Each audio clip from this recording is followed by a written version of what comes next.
जन्म साखी के 27th पार्ट में आप सभी का बहुत बहुत स्वागत है।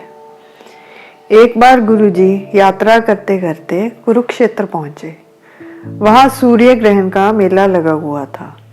गुरुजी अपना संदेश ज्यादा लोगों तक पहुंचाने के लिए अधिकतर वहां जाया करते थे जहां बहुत लोग इकट्ठे हों। सूर्य ग्रहण पर ऐसा माना जाता था कि ग्रहण का लोगों पर बुरा प्रभाव होता है। उस बुरे प्रभाव को मिटाने के लिए किसी पवित्र नदी या जलाशय में स्नान करना आवश्यक था। ग्रहण वाले दिन लोग व्रत रखते थे और खाना पकाने के लिए आग नहीं जलाते थे। कुरुक्षेत्र में ब्रह्म सरोवर नामक स्थान पर मेला था, तो गुरुजी उससे कुछ दूरी पर जंगल में जाकर विराजमान हुए। गुरुजी सोच रहे थे कि यहाँ के विद्वानों से कैसे चर्चा की जाए। भाई मर्दाना रबाब का मधुर संगीत बजाकर प्रभु के गुणगान गाने लगे। उनका कीर्तन सुनकर वहां एक रानी अपने पुत्र के साथ आई। उनके शत्रुओं ने उन्हें हरा दिया था और वह जंगलों में भटक रहे थे। वह हांसी के राजा अमृत राय की पत्नी थी और उनका पुत्र जगत राय था। जगत राय ने एक हिरण का शिकार किया था। उसने वह हिरण गुरुजी को भेंट स्वरूप प्रस्तुत किया और रानी ने गुरुजी से विनती की कि हम आपकी शरण में आए हैं। हमारे शत्रुओं ने हमें राज्य से निकाल दिया है। अब आप कुछ वचन करो जिससे हमारा राज्य हमें प्राप्त हो जाए। गुरुजी ने कहा, आप विशाल ब्रह्मभोज का आयोजन करो, इससे आपको आपका राज्य मिल जाएगा। रानी दोनों हाथ जोड़कर बोली, हमारे पास भोजन करवाने के लिए कुछ भी नहीं। जो धन था वह सारा युद्ध में खर्च हो गया। अब तो हम रंक के समान हैं और आपकी शरण में आए हैं। गुरुजी को विद्वानों को चर्चा पर बुलाने का उपाय मिल गया था। गुरुजी ने भाई बाला से कहा, आप एक मटका लेकर आओ और उसमें यह हिरण का मांस साफ करके पकाओ। भाई बाला ने आग जलाई और हिरण को मटके में डालकर पकाने के लिए रख दिया। जब आग जली तो धुआं आकाश में उड़ा और मांस पकने की गंध चारों तरफ फैल गई। गुरुजी मेले के पास में ही ठहरे थे, तो यह गंध वहां के विद्वानों तक भी पहुंच गई। वह सोचने लगे, आज तो ग्रहण है, यह कौन अज्ञानी है जो आज के दिन मांस पका रहा है। वह सभी इकट्ठे होकर और लाठी शस्त्र आदि लेकर वहां पहुंच गए और कहा, मारो इसे, यह कौन अधर्मी है जिसने यह कर्म किया है। आज के दिन तो पवित्र स्नान और दान पुण्य करने का काल है। यह सुनकर गुरुजी बोले, मुझे बहुत भूख लगी थी, इसलिए भोजन पकाने के लिए यह सब किया। वह बोले, क्या तुम्हें तनिक भी भय नहीं? तुमने क्या पकाया है? तो उनमें से एक ने मटके में देखकर कहा, इसमें तो मांस पक रहा है। सभी कहने लगे, मारो इसे, ताकि ऐसा कुकर्म कोई फिर ना करे। इसने आज के दिन धर्म की रीत बिगाड़ी है। ऐसे को मारना कोई पाप नहीं। गुरुजी बोले, ग्रहण के दिन अगर पशु को मारना उचित नहीं, तो क्या किसी मनुष्य को मारना उचित है? अगर बल से मार देने में ही प्रेम है तो वैसा ही करो, जैसा आपका मन करे। यहाँ आपको रोकने वाला कोई नहीं। अन्यथा हमारे साथ धर्म अधर्म की रीति रिवाजों पर चर्चा करो। तो वहां पर सभी विद्वान इकट्ठे हो गए। उन्होंने अपने में से एक विद्वान को चर्चा के लिए चुना, जो कि दिग्विजय था, यानी उसे बहुत ज्ञान था और सभी वेद शास्त्र की चर्चाओं में वह विजयी रहा था। उसने भविष्यत पुराण पढ़ा हुआ था। ऋषि वेद व्यास द्वारा रचित इस ग्रंथ के 33वें अध्याय में गुरु नानक के आने की भविष्यवाणी है। कलयुग वेदी बंसेज नानक। इसी प्रकार स्कंद पुराण के 28वें अध्याय में भी गुरु नानक देव जी के बारे में भविष्यवाणी है।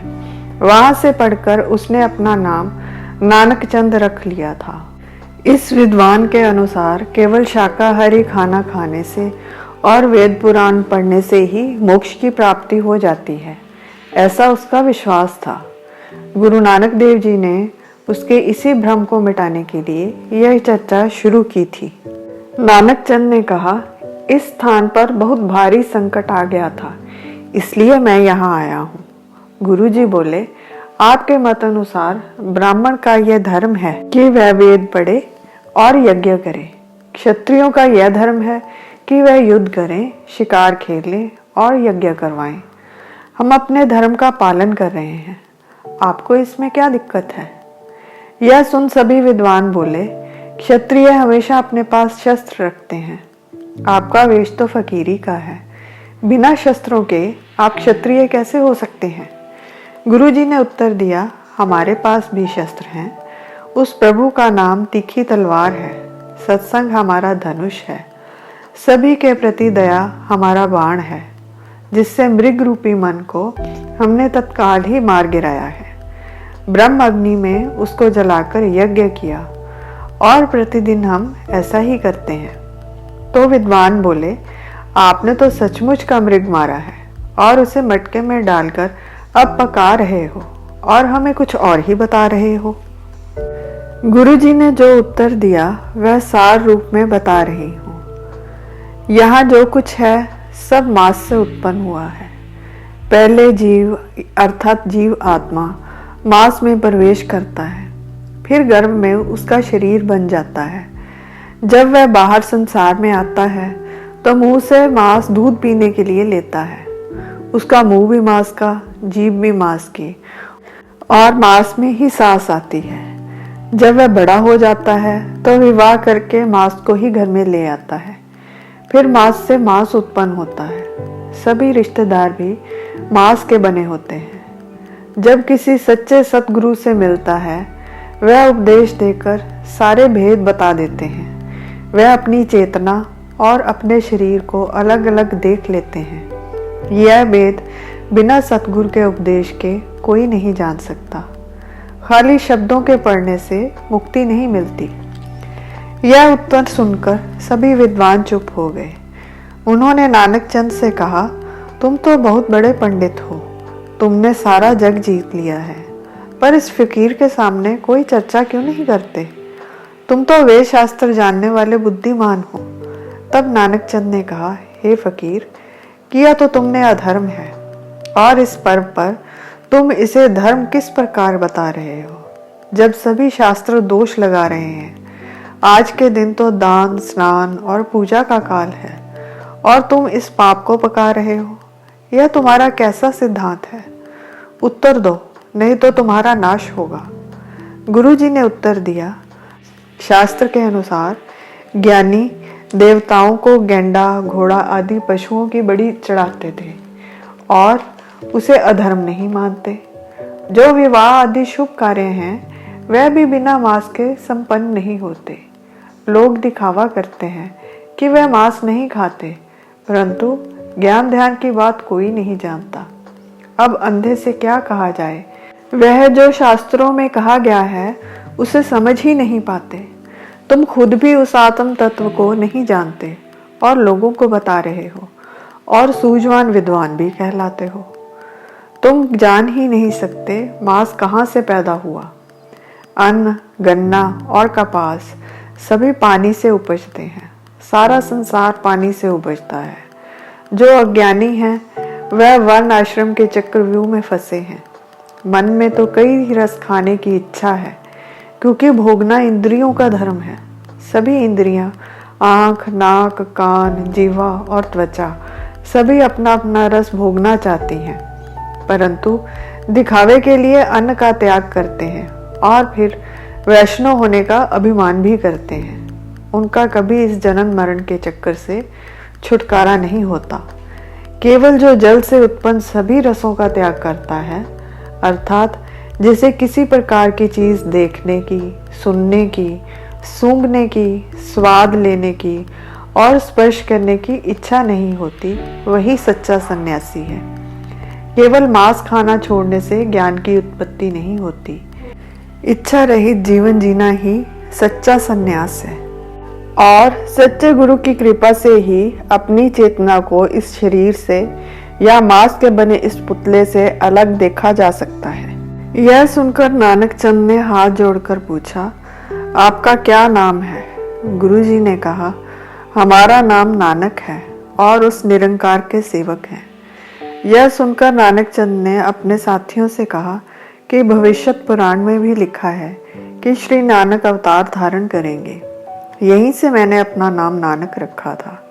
विद्या के बल पर सब जग जीता।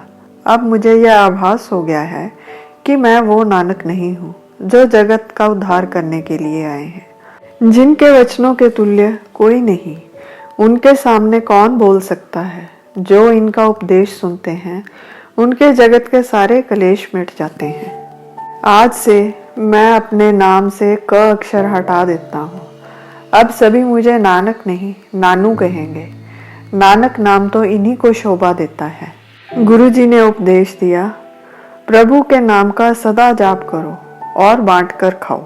यह सुनकर सभी ने प्रेम में भीगकर गुरु जी से अपनी भूल माफ करने के लिए कहा और कहा, क्षमा करें, हम नहीं जानते थे कि आप इतने बड़े संत हैं। परंतु जो बड़े आचार्य महापुरुष हुए हैं वह अपनी रीत कभी नहीं भूलते। पर्व के दिन मांस खाना किसी पुराण में नहीं कहा। अगर हमने कुछ गलत कह दिया हो तो हमें क्षमा करें। गुरु जी ने कहा, हमने तो हांडी में खीर पकाई है। मटके में अब मांस की जगह खीर बन गई थी। इतने में सूर्य ग्रहण खत्म हो गया। गुरु जी ने सभी को वहीं भोजन करने को कहा और वह खीर उन्होंने सभी में बांट कर खिलाई। आज यहाँ पर गुरुद्वारा सिद्धवटी साहिब सुशोभित है। फिर रानी अपने पुत्र के साथ फिर से हाथ जोड़कर आगे आई तो गुरुजी ने उसे अपने देश जाकर फिर से लड़ाई करने को कहा और कहा, अब शत्रु तुम्हारे आगे नहीं टिक सकेंगे। अपना राज्य वापस लो और प्रभु के नाम का जाप करो। गुरुजी के वचनों के अनुसार जगत राय ने फिर से जाकर युद्ध किया और अपना राज्य वापस ले लिया। गुरुजी भी वहां से प्रस्थान कर गए। आज के लिए बस इतना ही। फिर मिलेंगे अगली वीडियो में। तब तक के लिए विदा। अनजाने में हुई किसी भी भूल के लिए क्षमा और मेरी इस वीडियो को देखने के लिए आप सभी का बहुत बहुत धन्यवाद।